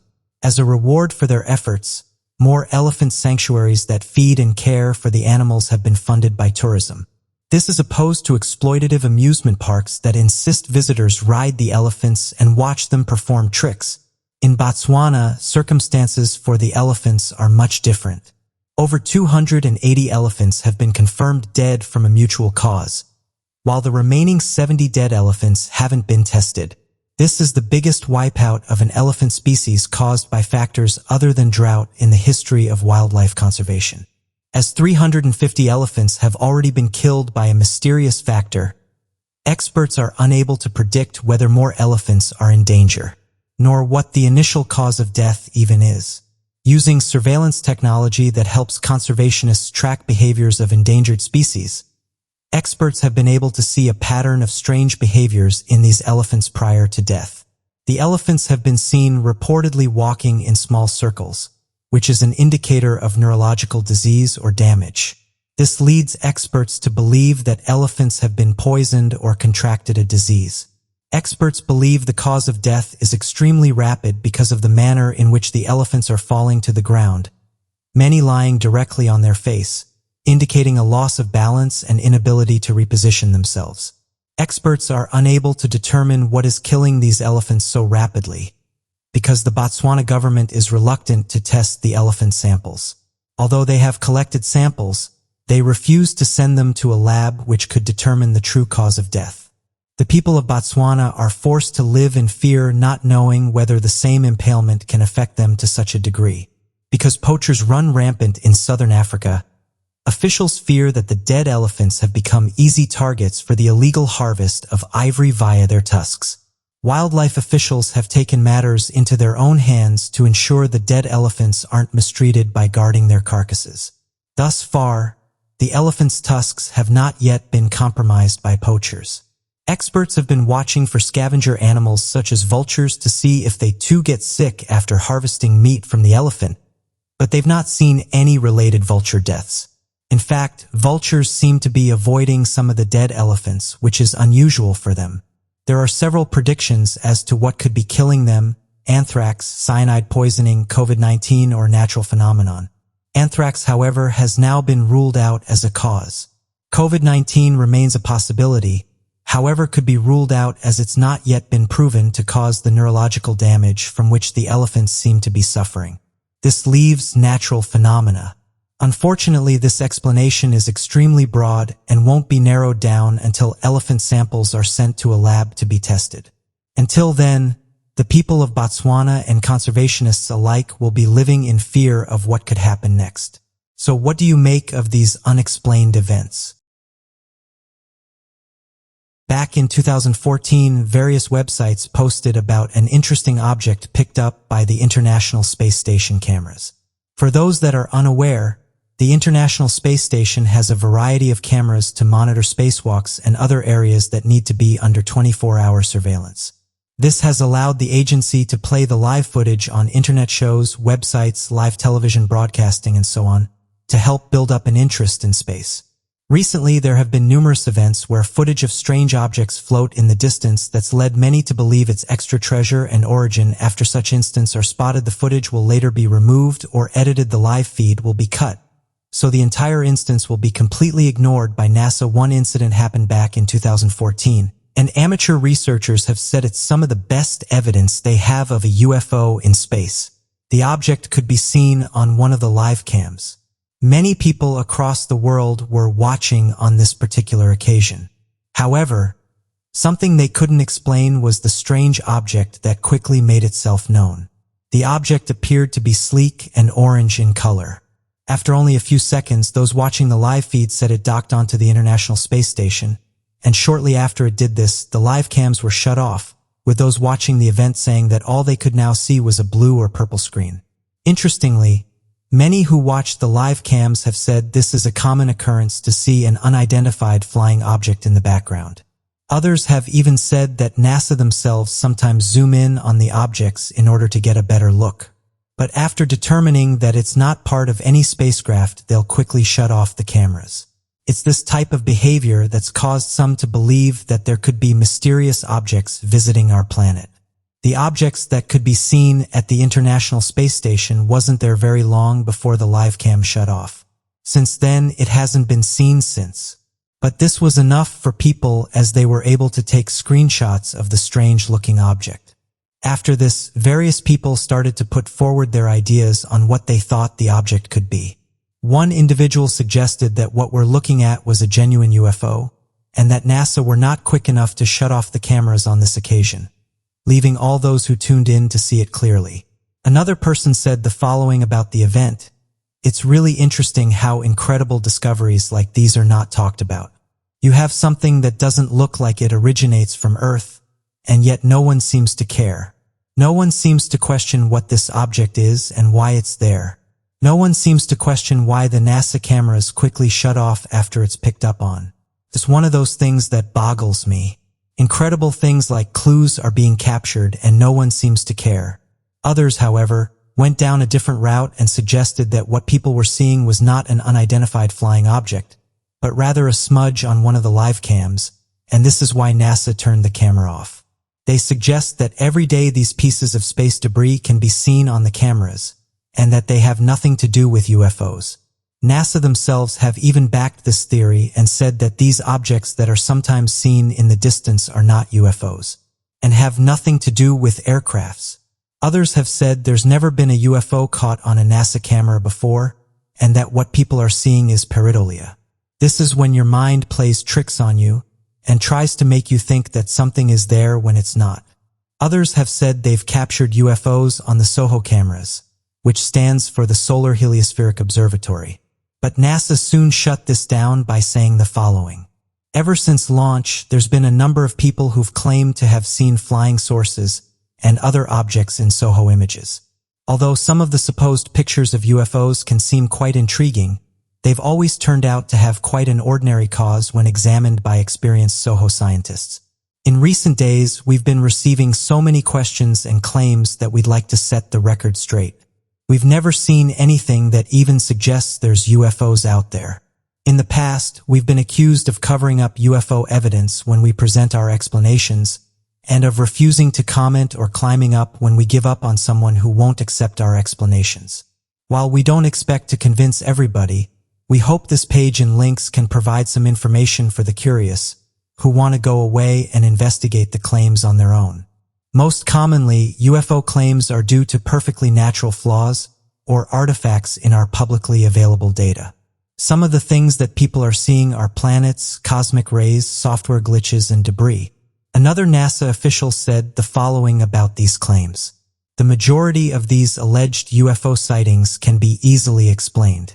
One of the things that people see is space debris that's made its way in front of the cameras. When these pieces of debris are up close, it can look like an unidentified flying object. In reality, people are just seeing a common piece of space debris. In recent years, it seems that more and more people are talking about unidentified flying objects. Going back several years ago, it was a topic that wasn't talked about or featured in the mainstream media very much. However, in recent years, this has changed. People now more than ever are openly talking about this topic. A variety of different people have decided that now is the best time to come forward for their sighting. This includes professionals like pilots. One of the most interesting stories is that of Captain Thomas Mantell. Captain Thomas Mantell was an experienced pilot, boasting a flight history of 2,167 hours in the air. Many of these hours had been served during World War II, where he fought for the Allies in the Battle of Normandy, and was rewarded with the Distinguished Flying Cross and Air Medal for his heroism. In 1947, he returned to Louisville and joined the new Kentucky Air National Guard as a flight leader. However, less than a year into the new job, Mantell's career ended in tragedy when he died in pursuit of an unknown flying object. The object was seen by several of Mantell's colleagues. Base Commander Colonel Guy Hicks reported that it was very white and around 1/4 the size of the full moon, while observers in Clinton County Army Field described it as having the appearance of a flaming red cone trailing a gaseous green mist with a speed greater than 500 miles per hour. It was also seen by the Kentucky State Police, who contacted Captain Mantell, requesting him to investigate the object. Alongside 2 colleagues, Mantell set off in pursuit of the large white object. When his colleagues informed him they were going to retreat and level their altitude to try and see the object more clearly, Mantell ignored them, pursuing the object in a steep climb and at a high altitude. Unfortunately, while at this altitude, Mantell blacked out from a lack of oxygen, and he and his plane crashed at a farm south of Franklin on the Tennessee-Kentucky state line. Mantell's death was tragic, but also a monumental occasion in UFO history. Before this point, there had only been a few cases reporting unidentified flying objects, and most of these cases had been dismissed by the police as fans, with the delusional sightings of insane men and women. However, Mantell was a highly respected pilot, and the fact he laid down his life to determine what this object was resulted in increased public concern about UFO phenomena. The official response from the Air Force line where Mantell worked was that the object he'd seen was actually Venus. However, this theory has been attached by others who argue that on the date of Mantell's death, Venus was only 33 degrees above the horizon and thus would not have been visible to Mantell, also stating that it was an insult to Mantell, who would have definitely known the difference between a planet and a moving unidentified craft. An official investigation was later opened named Project Blue Book that concluded that the object Mantell was chasing was a skyhook balloon and part of a top-secret project that neither Mantell nor his colleagues would have known about. These skyhook balloons were being used by the Navy to measure radiation levels in the upper atmosphere. The skyhook balloon finding has been largely accepted. However, there are still some skeptics. For example, eyewitness Glenn Mays insists that Mantell was the victim of an attack, as he swears he saw Mantell's plane explode in midair as if the result of a bullet. His argument is supported by James Dussler, who states that the damage pattern of Mantell's plane was not consistent with an aircraft crashing at high speeds, but instead one that had barely flopped into the clearing, as if it was shot down. There's even some who say that when Mantell's body was found it was riddled with strange holes. Whether you accept the official line that Mantell was chasing a skyhawk balloon, or believe he was the victim of a weapon, what Mantell was chasing that day remains a mystery. What do you make of these mysterious events? And what do you think this mysterious object is that can be seen at the International Space Station? It's just been announced that today 2 asteroids will pass by our planet. These near-Earth objects are estimated to be around 30 to 40 meters. They've been given the name of 2020 KJ-7 and 2009 OS-5. NASA officials have said that an asteroid of this size would not cause too much damage, but could potentially damage a city or a town if it was to make contact with our planet. Their flight path will mean they'll pass Earth relatively close, with researchers saying they'll pass between the Earth and the Moon. On Tuesday, another asteroid that's called 2020 MQ-2, which measures just over 40 meters in diameter, will pass us at 3.9 million miles or 6.4 million kilometers. NASA are constantly scanning the skies for near-Earth objects. These are small celestial bodies such as asteroids that could cause harm to the planet. But NASA have said they have trackers across the planet and scientists that work countless hours in order to pick up on these celestial bodies. However, the worrying fact is that many of these near-Earth objects aren't detected until the last minute, meaning that if one was to ever be on a collision course with our planet, we wouldn't have very long to prepare for it. This is exactly what happened back in June. An asteroid that was called 2020 LD, but NASA researchers didn't see this asteroid coming. It passed by us on the 5th of June, but it wasn't discovered until the 7th of June, meaning we was very lucky it passed by us and wasn't a threat.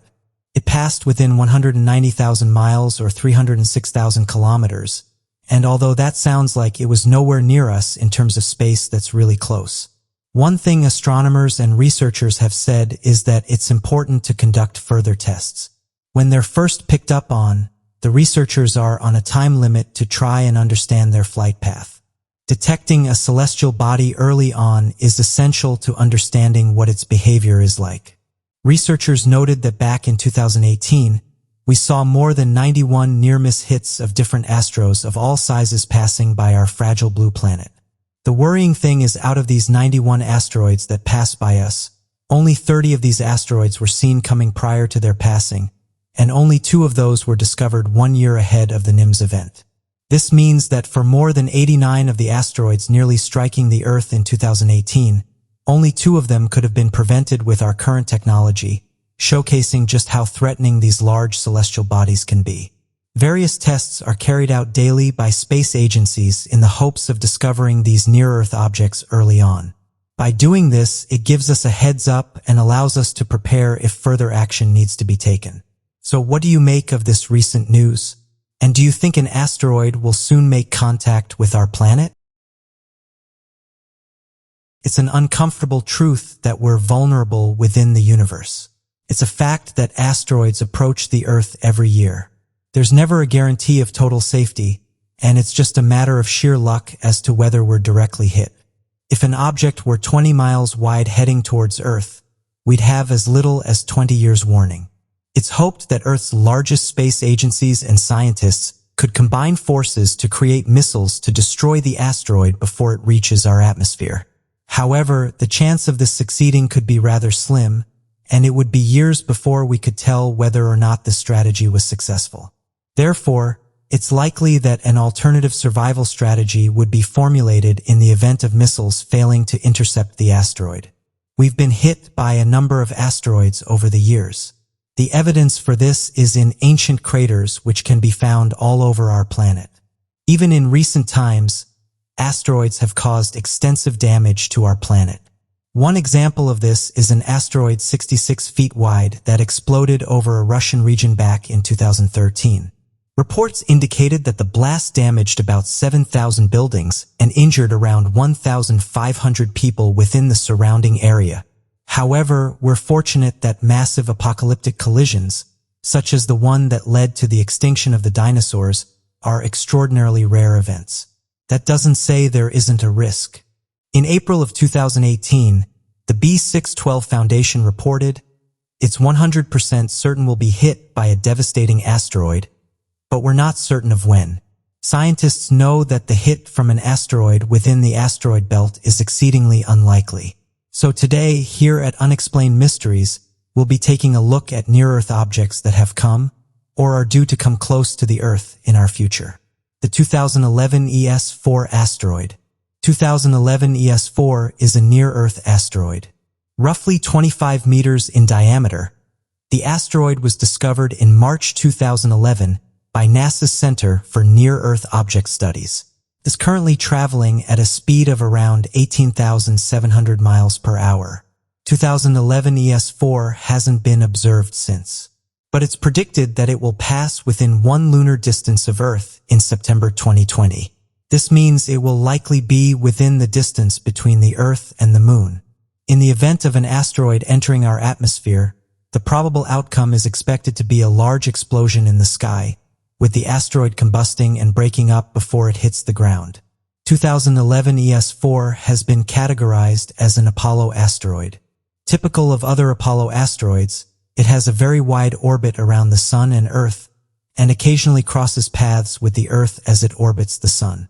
According to experts, there's no risk of an impact in 2020 because the asteroid's minor variation doesn't pass through where Earth will be. However, that's not to say that it will never make contact with the Earth. Calculations predict there's a 1 in 71,000 chance of the asteroid impacting Earth on the 2nd of September 2055. If this asteroid can bust on reaching our atmosphere, there could be injuries such as those seen after the asteroid explosion in Russia in 2013.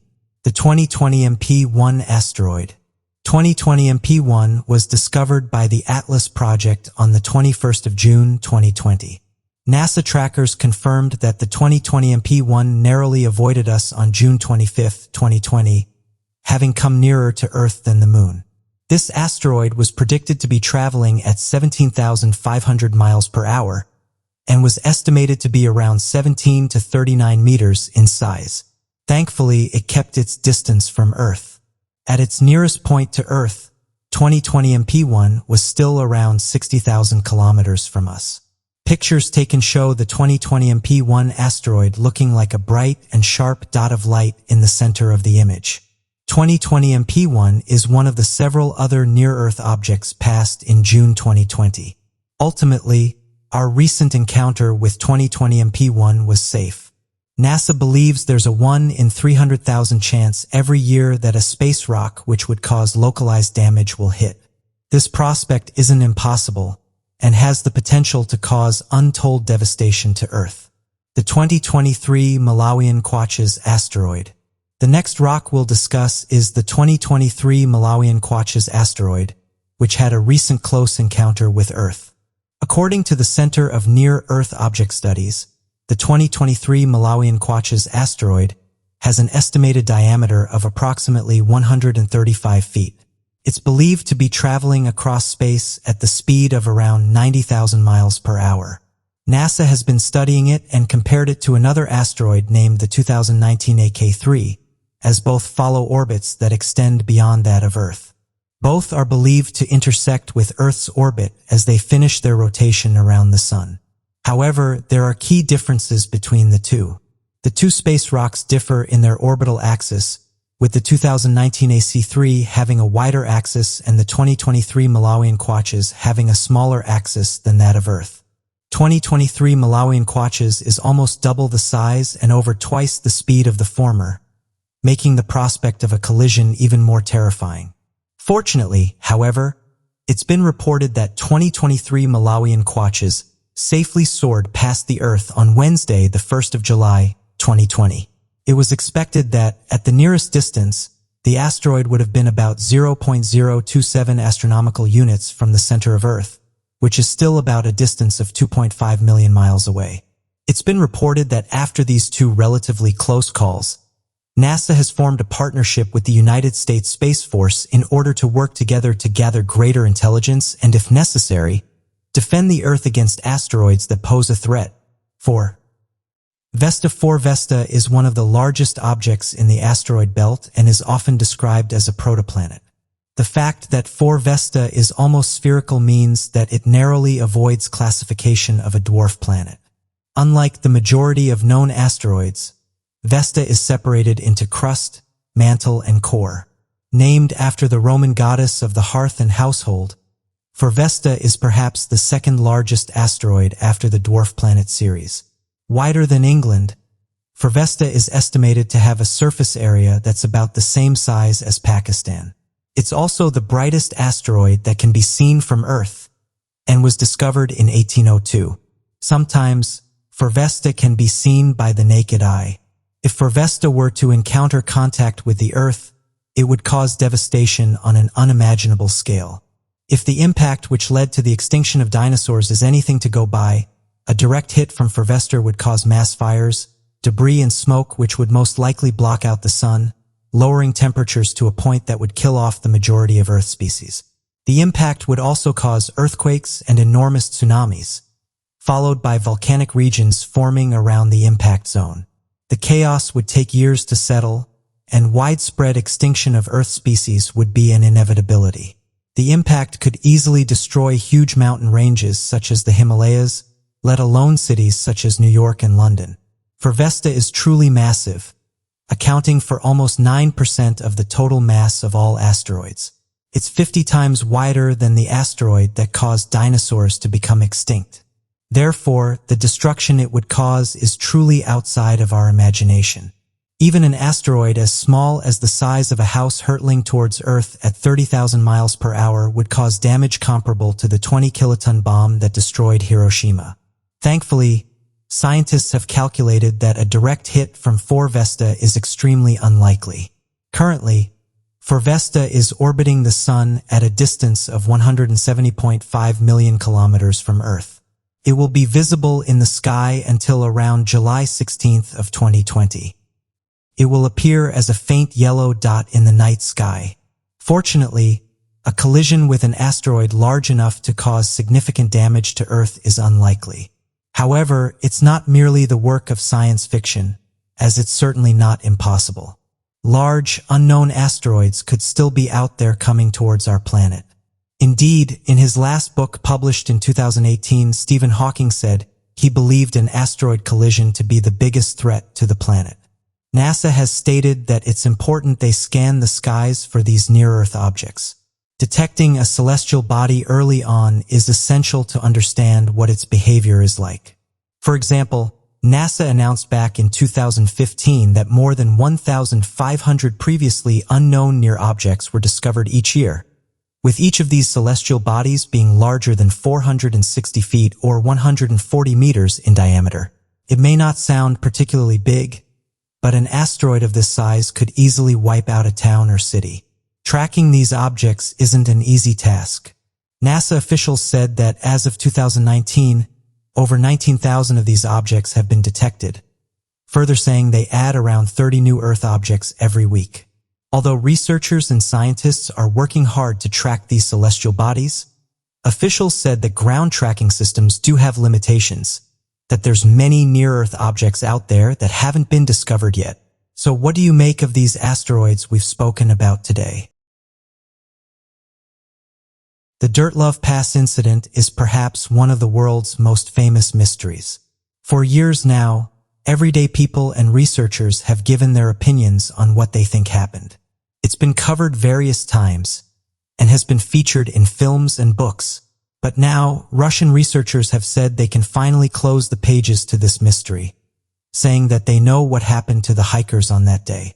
The incident happened back in 1959. At the time, the Soviet Union was still hidden behind the Iron Curtain that blocked all information from effectively getting out into the media, or even the rest of the world. During this era, a mysterious incident had occurred that still inspires fear and curiosity in the modern day. Known as the Dyatlov Pass incident, Nansky hikers went up into the northern Ural Mountains between the 1st and 2nd of February, in the hopes of conquering the area that was feared by the locals due to superstitions and strange rumors. These hikers would hope that in exploring the region that would put to rest any worries to the locals' hand, and hope that by doing this it would pave the way for new hikers to visit the area and enjoy the scenic beauty of the region. Unfortunately, this decision would lead to the deaths of 9 highly trained and experienced hikers and would solidify the superstitiousness of the area. On the 26th of February, a rescue team had discovered the group's abandoned and badly damaged tent that had been established on the slums. The sight seemed perplexing as it became apparent that the tent was cut open from the inside, as if the group had begun panicking and cut through the tent in an effort to get away from something that was attacking them. The bodies of each of the individuals in the group were found in a nearby ravine after following their tracks in the snow, which only led to more mysteries as the majority of the bodies recovered were dressed only in their underwear, as if they'd run out into the darkness of the snow without first getting dressed, and then presumably froze to death. As the investigation continued and the bodies of the deceased were put under examination, the theory of hypothermia soon came into question. Medical examiners discovered that each person suffered from internal injuries commonly seen in a car crash or after a massive amount of pressure and force comes into striking contact with a person. This led many to believe that perhaps the individuals were attacked by a non-human entity capable of causing such terrible force and leading to their deaths. Unfortunately, this theory and others like it can never be confirmed nor denied. Fast forward to the present day, and researchers announced a few months back that they wanted to reopen the case. One thing to note is that it's being moved to the regional branch of the investigative committee. The reason this is happening is because the state prosecutor has asked for documents on the case and wants to take a closer look at what happened. It was announced that investigators would soon make their way to the site and conduct over 9 separate examinations. Although people got excited by this news, hoping that more light would be shed on the case, the official representative of Russia's prosecutor general said they will only investigate 3 theories, saying the following: all of them are somehow connected with natural phenomena. It was either an avalanche, a snow slab, or a hurricane. These Russian researchers have said that the official explanation is that these hikers lost their lives to an avalanche. One of the lead researchers backed up this theory and said the group's tent was ripped apart by a strong avalanche. The group then managed to get out of the tent, ripping it from the inside, and were able to run to a ridge and shield themselves from the majority of the snow. He said the following: this was a natural avalanche limiter. They did everything right. But here is a second reason why the group was doomed. When they turned around, they couldn't see their tent. Visibility was 16 meters or 52 feet. After this, it's reported that the group tried to light a fire and search for their tent, but it seemingly vanished. However, in reality, it showed it would have been underneath the snow. They lit a fire and then searched for their tent, but it had vanished in the snow after the avalanche, and they froze to death in temperatures between -40 and -45. He ended by saying the following: it was a heroic find. There was no panic, but they had no chance in these circumstances. The researchers recreated the circumstances that the hikers would have faced, and they said there was no chance of them surviving this.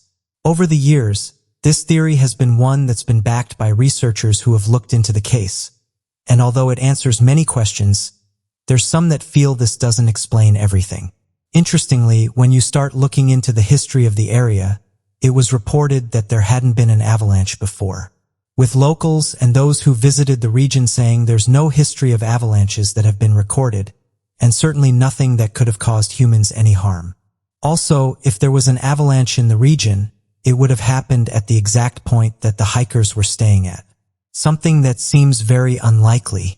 Another point is that when investigators started to look into possible causes, they found no evidence of there being an avalanche during the period in which the hikers were on the mountain, and that the injuries the hikers sustained didn't line up with this theory.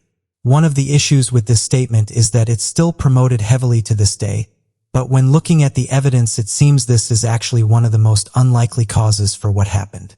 With this news, it's only made some put forward the idea of a cover-up. And this brought in a wave of new theories about what actually happened to the hikers. One idea that doesn't get much spotlight is that the hikers were victims of escaped prisoners. Some suggested that during the time in which the hikers were on the mountain, war prisoners were roaming the area as they just escaped from a nearby camp. These prisoners could have confronted the hikers, or been accidentally discovered by them, and in a moment of panic lashed out. This may have been the only option for them at the time, as they'd rather attack people they didn't know than be turned in to Soviet authorities. One theory that isn't supported by mainstream researchers is that of the Yeti theory. Although some will roll their eyes at the idea of a large humanoid attacking the group, there's some individuals that have claimed to have witnessed these giant beings, and say that they are rarely seen as they live deep within the mountainous regions. Considering the fact the myths of Yeti-like creatures were known to exist all throughout the region, with beliefs that these creatures were capable of performing superhuman acts of strength. This led many to believe that perhaps the group was attacked by a Yeti, and their remains, injuries, and crime scene was evidence of this attack. There is a famous photograph that was recovered from Nikolai Bergloni's camera. Although some of Dina's photograph is fake, it is in fact genuine and was taken during their stay on the mountain. It's become known as Frame 17, and in the photo we can see what appears to be a large figure looking towards the hyenas. This has only fueled theories that there was perhaps a mythical creature sharing the mountain with them during their stay, and that it could be behind the injuries the hiker sustained. Others have suggested, though, that it could have been one of the other members of the group and Nikolai was just snapping a picture for the memory book. Not surprisingly, though, scientists and researchers are not on board with this theory and have said that the deaths of these hikers had nothing to do with the paranormal or other out there theories. As of today, it seems that many can't agree on what happened to the hikers during the last few hours. Modern researchers are sticking to the avalanche theory, saying that this explains everything what happened during those crucial hours. Whereas amateur researchers have claimed to have found holes in this theory, whatever happened to them still remains a mystery for some, with cover-ups being put forward and possible evidence being tampered with. So what do you make of the Dark Love Pass incident? Do you think the hikers were in the wrong place at the wrong time? Do you think they got stuck in a natural disaster? Or do you think that something more mysterious unfolded? Over 7 billion people live on this earth. Of those 7 billion, just over 700 million live on the world's islands. That's around 11% of our population. Yet a number of the islands on the face of our globe are near impossible to quantify. Estimates put them in the hundreds of thousands, with more forming yearly. Only 200 of these islands have more than 100,000 people living on them. A few hundred more are populated, but the total number of deserted islands numbers are in the thousands. So today, here at Unexplained Mysteries, we'll be taking a look at 3 of the most mysterious and unusual islands of Earth. The real-life Stranger Things. With more than 64 million Netflix viewers, Stranger Things is a global phenomenon. Set in the 1980s Indiana, the show tells a tale of shady scientific research, supernatural happenings, and a group of teenagers, one of them with mysterious powers. Although it seems too strange to be true, a small-town legend claims that the strange on Long Island. Since the 1980s, townspeople have heard rumors of suspicious goings-on at the local Air Force Base, Camp Hero. The base itself was decommissioned by the military after World War II, and the land is a public park today. However, the area remained underdeveloped for most of the 20th century, making it potentially the perfect location for human experimentation. The Montjort Project. To understand what may have happened here, we have to go back in time to October 28, 1943. Around that date, sources claim the U.S. Navy used a new technology, based on unified field theory, to render a naval destroyer, the USS Eldridge, completely and totally invisible. Believers say the ship also traveled to another dimension, or back in time.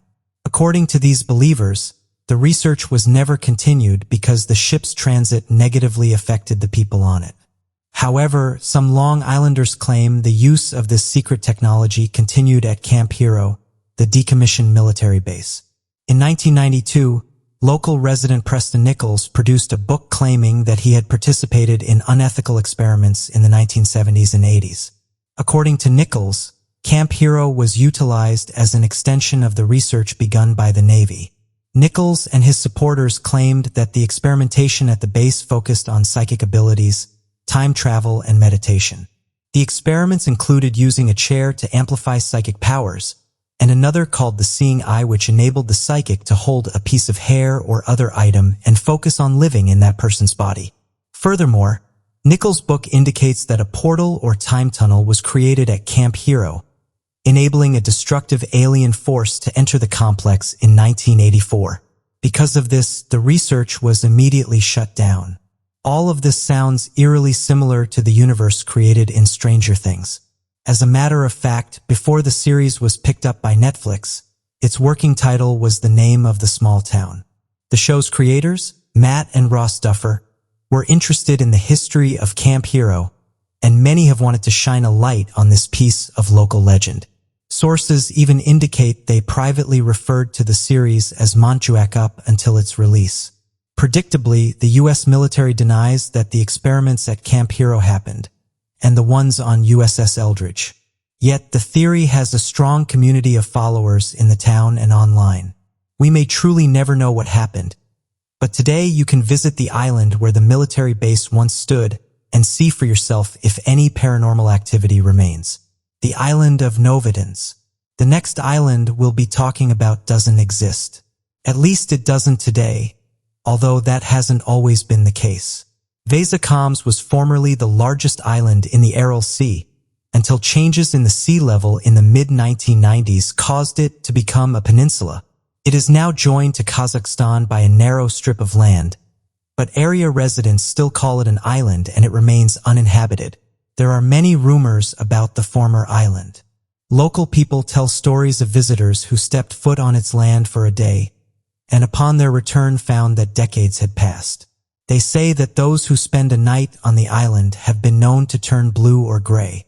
The waters surrounding the island seem to contain prehistoric beasts and sea monsters. There may have been a Soviet military base on the island, but those who saw it claimed the base vanished when they tried to return.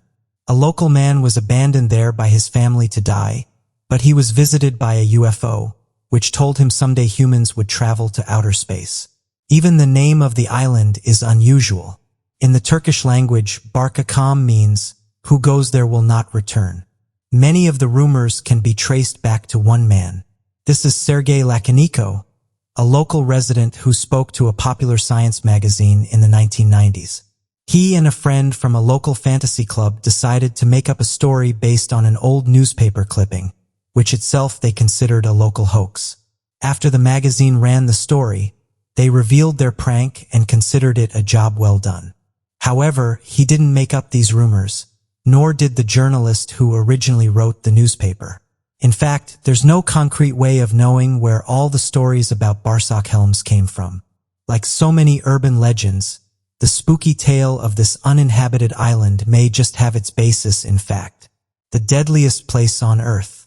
The golden lancehead pit viper. In a way, it sounds almost beautiful. 70 to 90 centimeters long at adulthood.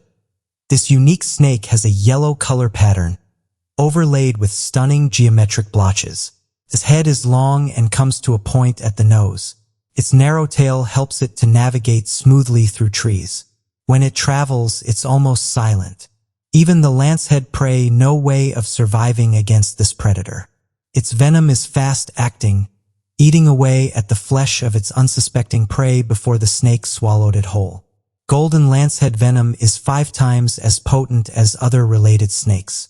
Unchecked, it can cause swelling, pain, bruising, hemorrhage, and severe necrosis. If a human is bitten by this snake and doesn't get treatment within the hour, he or she has a significant chance of dying. Luckily for most of us, we have an extremely low probability of encountering this snake. This is because it only lives on a small island called Ilha de Queimada Grande, also known as Snake Island. Located 33 kilometers off of the coast of Brazil, Snake Island is uninhabited by humans, but it's certainly not empty. It's the only place in the world where these critically endangered golden lancehead vipers live. Subsisting largely on birds, they rely on their fast-acting venom to incapacitate their prey before it can fly away. There are many ideas about how Snake Island came to be so unique, but the prevailing belief is that it was once part of the mainland. Volatile and rising sea levels cut off the land, and the snakes that were on that island became trapped there, with only birds to hunt. Evolutionary pressure meant only the strongest snakes could survive, and over time they adapted perfectly, becoming extremely adept and quickly catching and killing whatever food they could. Although they primarily eat birds, golden lanceheads are opportunistic predators. Locals in the nearby coastal towns tell a story of a fisherman who was unfamiliar with the area and took shelter on the island. He was bitten and returned his boat, presumably to seek medical attention. He died somewhere at sea and his boat was eventually found, with him lying inside in a huge pool of blood. Another local tale may also be based on truth, as parts of it can be verified by historic record. For a short period of time in the early 1900s, Snake Island was populated by a few unlucky residents. A lighthouse was built in 1909, and for 10 years it was manually operated. Lighthouse keepers and their families took up residence on the snake-infected islands. There are two theories as to why the lighthouse keeper left. The answer favored by Brazilian authorities is simple. When the lighthouse was automated, there was no need for residents.